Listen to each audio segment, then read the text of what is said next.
A obra de Deus sempre teve resistência. Não tem problema, Deus faz com quem concorda. Tem gente que não põe a mão, mas tem gente que põe. Então Deus faz com aqueles que põem. Se Deus não tiver 1.200.000 soldados de Davi, ele vai usar os 400.000 do início do seu governo. Se Deus não tiver os 400.000, ele vai usar os 50.000 que voltaram com Zorobabel para reconstruir o templo em Jerusalém. Se ele não tiver os 50.000, ele vai usar, sabe quem? Os 32.000 de Gideão. Se 22.000 voltarem porque eram covardes e medrosos, ele vai usar os 10.000 que sobraram. Só que os 10.000, 9.700 não entenderam, só ficaram 300. Então ele vai usar os 7.000 que não dobraram o joelho diante de Baal.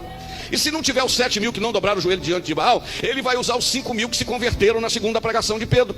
E se não tiver os 5.000, ele vai usar os 3.000 da outra pregação. Se não tiver 3.000, ele vai usar os 2.000. Se não tiver os 2.000, ele vai usar os 600 homens que desceram com Davi para reconquistar a cidade de Ziclag. E se não tiver os 600, ele vai usar os 300 que sobraram de Gideão. E se não tiver os 300, ele vai usar os quase 120 do dia de Pentecostes. E se não tiver os quase 120 do dia de Pentecostes, ele vai mandar usar os 70 que ele mandou de 2 a 2 em Lucas 10. E se não tiver os 70, pastor, ele vai usar os 50 que estava procurando Elias, depois que Elias foi arrebatado. E se não tiver os 50, ele vai usar os 30 que ajudaram Ebed-Meleque a tirar Jeremias do calabouço.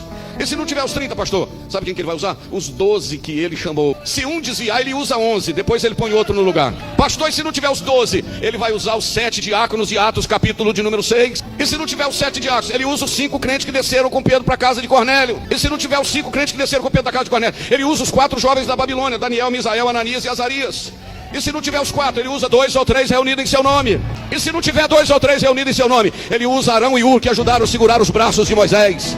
E se não tiver Arão e Ur, pastor, e se não tiver Elias e Eliseu, sabe? Pastor, e se não tiver Josué e Caleb? E se não tiver os 2 velhinhos, pastor Jander? Usa. Pastor, e se não tiver Paulo e Silas? Tem problema nada. Sabe o que ele faz? Tiago capítulo 5, 17 diz que a oração de um justo pode muito em seus efeitos.